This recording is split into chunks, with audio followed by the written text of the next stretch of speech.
Layout do banheiro. Nós vamos fazer agora um pequeno exercício. Você vai entrar dentro do seu banheiro e vai reparar esses itens que eu estou te falando. Pode ser que varie de um para outro, mas basicamente o banheiro ele constitui de 3 áreas. A área do box, a área do vaso sanitário e a área da bancada. As larguras mínimas que a gente precisa ter para ter um ambiente confortável é 80, 80, 80. Então você pega a área do box, ela vai medir uma largura de 80 centímetros. A área do vaso sanitário, a largura total de 80 centímetros, sendo que no eixo dessa largura vai estar o vaso sanitário.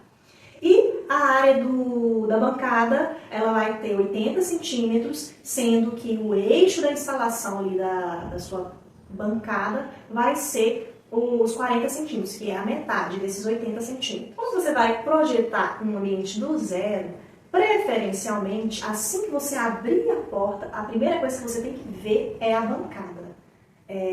Preferencialmente, porque a gente sabe, né? Porque eu, por exemplo, já fiz um projeto que a gente não ia fazer mudança de pontos hidráulicos, de instalações sanitárias. Então a gente manteve os pontos onde eles estavam e, no caso, a primeira coisa que a gente via era o vaso sanitário. Então a gente pensou de forma que ficasse bonito, apresentável, mas se a gente tem essa possibilidade, o ideal é que assim que a gente entrar no ambiente, a primeira coisa que a gente vê seja a bancada. Bidê ou ducha higiênica.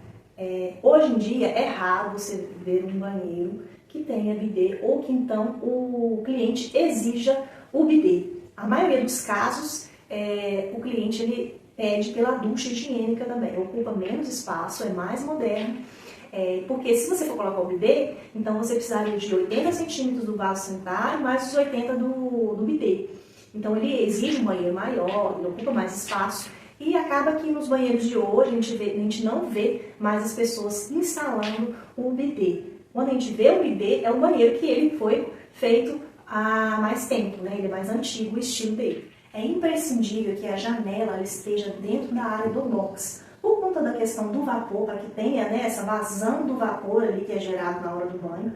Então é interessante que você posicione a janela sempre perto do box, ou então posicione o box perto da janela, se já for uma arquitetura existente. Com relação à descarga, qual vai ser o modelo, Carol? Tem aquela descarga de parede, tem aquela que é da caixa acoplada. Então a instalação hidráulica existente é que vai definir qual vai ser esse tipo de acionamento da sua descarga. A não ser que você realmente queira mudar completamente, a gente vai precisar de uma obra, né? Mudança desse sistema. Mas se você quiser manter o sistema já existente, no caso de uma reforma, então é esse sistema existente que vai definir qual que vai ser o acionamento da sua descarga.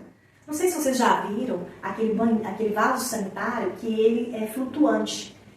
Fica ali um espaço vazio embaixo dele e ele é instalado na parede. Nesse caso, o esgoto ele está na parede, não está no piso. Então, demanda também, se você quiser, se o seu banheiro já não for assim, demanda uma obra um pouco mais trabalhada para poder mudar esse sistema de esgoto do piso para a parede. Então, quando a gente vai falar de área do banheiro, o mínimo do mínimo do mínimo é 2,5 metros quadrados.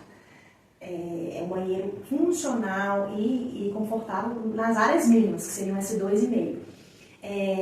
Com relação ao pé direito, o pé direito ele deve estar entre 2,30 e 2,60. Não é interessante, se o seu banheiro for muito pequenininho, que o pé direito seja muito alto, porque senão vai te passar uma sensação que você está num tubo e aquilo vai gerar uma certa angústia, aquele ambiente pequeno com aquele pé direito muito alto. Então vai te dar uma sensação de que você está dentro de uma caixa mesmo. Então, como ali geralmente a gente faz um rebaixo de fogo, instala ali algumas luminárias embutidas no fogo, então é natural que a gente faça um rebaixo um pouco maior, passe aquelas instalações ali, para que esse banheiro, se ele for muito pequenininho, que ele não fique com o pé direito tão alto. E qual que é a distância mínima entre o final do vaso sanitário e a parede, para que uma pessoa possa se sentar confortavelmente? A distância mínima é 60 centímetros, é mínimo, tá, gente? Então, se você puder ter mais, é excelente, para que uma pessoa consiga se sentar e não bater o joelho na parede, né? E quando a gente fala de bancadas, a profundidade mínima é 50 centímetros. Mas a gente sabe que nem sempre isso é possível. Hoje, com os apartamentos cada vez menores, os banheiros cada vez menores, às vezes a gente não consegue colocar uma bancada de profundidade de 50 centímetros. Então, o que a gente faz? A gente põe uma bancada com profundidade menor, ali de 40 centímetros, e instala uma cuba de semi-encaixe. Então, a bancada está aqui e a cuba de semi-encaixe fica levemente avançada em relação à cuba, te dando uma linha de projeção de abertura da porta, de forma que a porta, na hora que for abrir, ela não vai bater nessa bancada. Então, é interessante que você faça, observe isso, para não acontecer, que a gente já viu até alguns casos aí, na hora que vai abrir a porta bate na bancada. Então, essa profundidade tem que ser condizente com o espaço que você tem. E uma solução também é a bancada esculpida. Quando você não demanda, não tem aquele espaço suficiente para poder fazer uma bancada maior,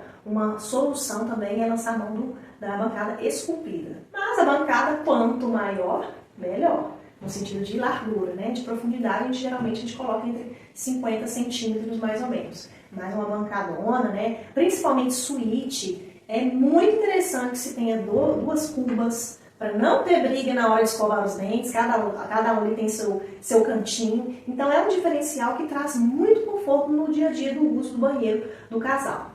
A janela do banheiro geralmente é uma báscula, que é aquela que você abre para fora do ambiente.